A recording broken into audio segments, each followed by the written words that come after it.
kini mahimutang sa Giselle. water of Ikaw na ko na Giselle, di ko. Anak ni sa coordinate nga 11.2 degrees north to 119.7 degrees east. Samtang nagdala kini sa akin. Iwat na diha. Magandang umaga po. Ito na po itong si Hermano Campesino. Naka-vlog sa inyong mga cellphone. Naghango sa isda na fish parrot. Dalawang timba. Ito po. Strong to typhoon force wind outwards up to 30 kilometers from the center. Base sa track forecast sa mga bagyo, unya sa alas-2 sa hapon na nakin sa 265 Nilalagyan po natin. Ugma sa alas-2 sa 6 sa buntag, nakin sa 180 km north-northeast of Pag-asa Island, Calayan, Palawan. May pang-ulam na at may pang-binta pa. Hapon, nakin sa 355 kilometers north. Salamat po sa hindi nagpapasok sa akin ng trabaho dahil naghanap buhay na ako ng isda. Maraming maganda po na maganda po ang huli namin hapon at ngayong umaga. The northern and portion of Palawan, including Calamian Island. Samtang tropical second wind signal number 3, isa sa ditong napita sa may northern portion of Palawan and Thank you, Lord. Puyo Island. Then, samtang Sa hindi tropical second wind nagpapasok signal sa number 2, akin isa sa sa pagtrabaho southern portion of Occidental Mindoro, ug lakip na sa ang southern portion dahil of Oriental Mindoro, lakip may na sa pang-ulam na central ako portion ngayong of umaga. Palawan, including Cagayan Celio Island, ug lakip na sa ang Caloya Island.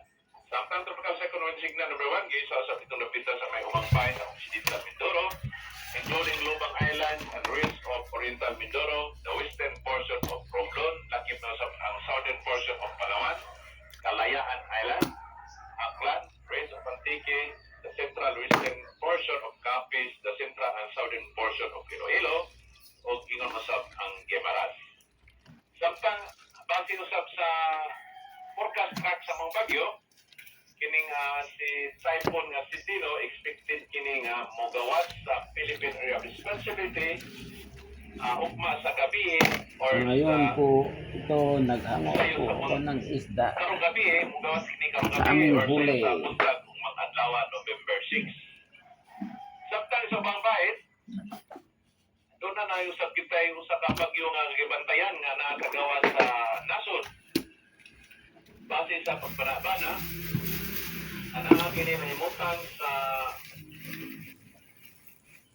kanilang alas 2 sa buntag, kini mahimutang sa 1,630 km east of southern Mindanao, o kini sa coordinate na 8.0 degrees north, 142.4 degrees east. Samtang nagdala kini sa akin, doon nagikuskon nga makabat ngadto na sa 55 km matagtag na adto sa sentro, o ganoon na kini gastinis o mga paguros-uros sa hangin, mga mukabat ngadto na sa 70 km matagtag na, o kini nagahirog sa direksyon ganoon na gikuskon sa paghirog 20 km matagtag na. Base usab sa track forecast sa mong bagyo, kanimong bagyo nga nasa gawas sa nasod, expected kini nga mosulod sa Philippine Area of Responsibility karong Biyernes or sa Sabado. Once nga makasulod na kini sa Philippine Area of Responsibility, paganganlan kini og bagyo nga si Owan. Base usab sa forecast tracking, sa pagkaron, gitumbok niya ang Central Luzon or Northern Luzon.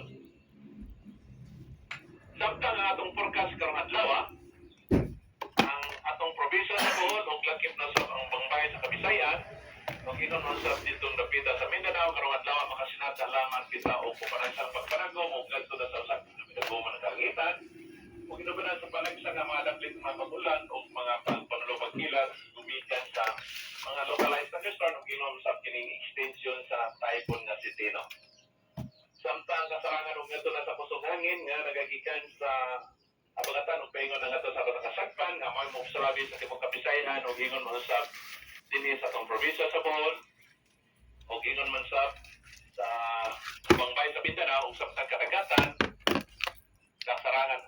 na sa pagkabaloron. Samtang ubang bahin, mahina nga na sa hangin nga nagagikan sa patakasakpan o nga na sa kasat sa bagatan nga may muglabi sa mga bahin sa Mindanao ug sa kadagatan sa Malinaw ug ngadto na sa kasarangan ang pagbalon. Dinhi sa tundapit sukod sa temperatura mga sukat sa 24 mataas ngadto na sa 31 degrees centigrado. At ang misidlag sa may alas 5:34 sa Kabuntagon ug mosalok sa kini sa may alas 5:19 sa Kaponon. Samtang ang ato ang unas karong 5 sa buntag adunay pag-ubos na negative 0.05 meters. Samtang pangaw po niya sa alas 11 sa Utong adunay pagtaas na 0.99 meters. Sa unas niya sa alas 4 sa hapon nga adunay pag-ubos na 0.43 meters. Samtang taog unya sa alas 11 sa gabi nga adunay pagtaas nga 1.46 meters. Ini na lang ko to, kini nangikan sa Dewis di Pag-asa, Albuquerque, Bohol na Station, yun do Samar, Mayong Buntag. Back to you, Sir Atoy. So, Leonard, kining giagian sa bagyo, kining na tropical low pressure area o kanang mahimong bagyo nga uwan. Lahi ra sa giagian ba sa Tino? Habog, bapaw ba siya or maumawan? Base sa tracking na to sa advisory number 2, Sir Atoy, mupataas siya, Sir Atoy. Mupataas siya ang iyang tracking paingon dito sa may Central Luzon or Northern Luzon, Sir Atoy. Okay, so, muna ito giguan ang iyang pangdagan ba? So, pasangka siya. Sir, sa mga pamanapana ninyo, tula na lang kabagyo kahang nabilin para ron tuiga? Ang ato ang forecast nga bagyo for the month of November, Sir Atoy, doon na tayo duha nga to sa tulo ka bagyo. Doon na usa ka to si Tino, ikaduha kining umaabot nga si Uwan. Uwan, usa na naman. Tulo, ang forecast na to po sa December, doon na usa o duha ka bagyo. Manang estimated na to, mga 5 pa, Sir Atoy. Usa or duha sa December. November mo karon. Duha naman ka sa, usa naman kay kuwan sa, sa man na. Usa or duha sa December, niya sa November is tulo nga, duha nga to sa tulo. Niya naman. sa November. Sa ato pa, doon na may usa. Sa ato pa is Upat na naman. duha nga to sa upat, Sir Atoy. Upat na lang. Sige tahay. Or mag-range na duha nga to sa upat kay ang December usa nga to sa duha. Unya sa November is duha nga to sa tulo. Dawas na Stino, Almasiwan. So, sir, salamat po kayo sa Leonard Samar nga sa matagkaroon mo niya ato kang makamahan sa mapanabana sa itong lakas panahon. Why sa pa, Sir Atoy, dahil salamat to sa mayong butag sa tanan. DYRD nagtuna sa mga balita. Leonard Samar, gikan sa Pag-asa Radio Station dahil sa lungsod sa Albuquerque. Alas 6:22 sa katong oras, mga higala. Suspendido pa ang biyahe sa Ocean Jet kumantuha sa Osamis City. Kuntuha sa Osamis, gitago ang ilang mga barko. Inoon, posibleng makabalik na ang ilang mga biyahe karong hapon. O pa na ito karong buntaga si Sir Jimmy Lastimado sa Ocean Jet. Sir Jimmy, good morning. Senator, good morning sa ating mga listeners. Iho na ba nga makabalik pa ka ang hapon o biyahe na po ng Ocean Jet?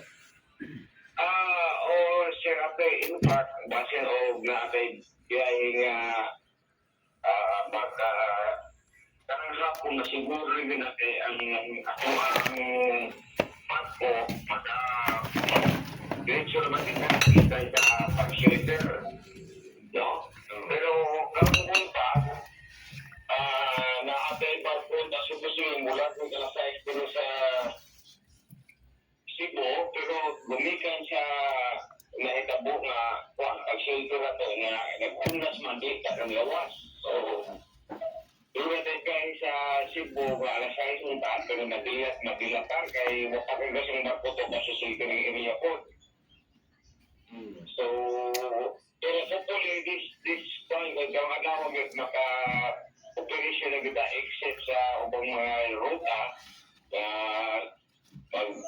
di ka na ito ma-serve tungkol sa oras na tingin na tanggo na itong mga barko. So, Unsa matag kanang oras nga malarga? Kanang ingon imong oras na doon kay malarga alas 6 ikan dinhi sa pantalan sa Tagbilaran paingon nga to sa Cebu. Wala. Ang sa panta at sa Tagbilaran, most likely magsugod ang biyahe niya mga hapon na o umaga makaya pa siya Ariwat na. Kadaghanan na. Ariwat ka masagulat kan ka makapili pa tagdagko. Wad na ba, Ari?